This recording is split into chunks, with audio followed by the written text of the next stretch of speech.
कहते हैं बोलत रामानंद जी हम घर बड़ा सुकाले, गरीबदास पूजा करें मुकुट फही जदमाले।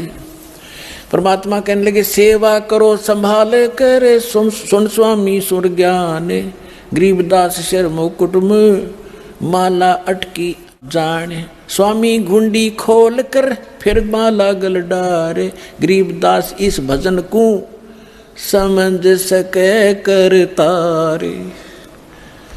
रामानंद जी मान गया कि मेरी इस क्रिया को भगवान बिना कोई जान नहीं सकता, ये सामने सचमुच परमात्मा खड़ा है। डोढ़ी पर्दा दूर कर लीना कंठ लगाए, गरीबदास गुजरी बहुत जब बदने बदन में लाया। कि उस समय सामने भगवान खड़े, एक तरफ सारा समाज जिसमें महिमा का उसका झंडा बंधा हुआ था, तो कहते हैं उसका गिल्ला मन मोथल पुतल तब तेरी हुई, लेकिन सीने से लगा लिया। क्या कहते हैं, मन की पूजा तुम लखी मुकुटमाल परवेश, गरीबदास गत को लख तेरा कौन वरण कौन भेख। ओए होए।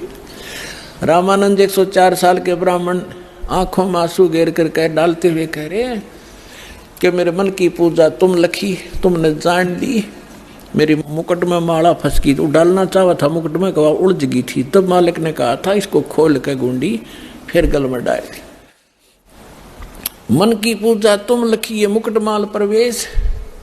और रामानंद जी कह रहे हैं, गरीबदास जी बता रहे हैं कि गरीबदास गति कौन लखे, तुझे कैसे पहचाने हम जीव किस तो वर्ण में, यानी दानक जुल्हे सुदर वर्ण में खड़े हो, और के आपकी वेशभूषा हम जीव कैसे पहचान सकते परमात्मा आपने। मन की पूजा तुम लखी मुकुटमाल प्रवेश, गरीबदास गति कौन लखे तेरा कौन वरण क्या भेख।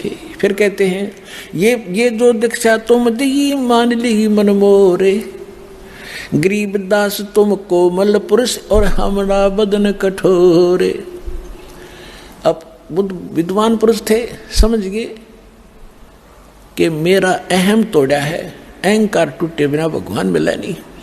तो कहते हैं ये तो दीक्षा तो मोर दी मान ली मन मोर, आपने जो मुझे शिक्षा दी मेरी अकल ठिकाने आएगी कि मैं घड़ा ऊपर उठ रहा था, अपने आप को पता नहीं क्या समझ रहा था, और दाता आज आपके सामने मैं फेल हो गया।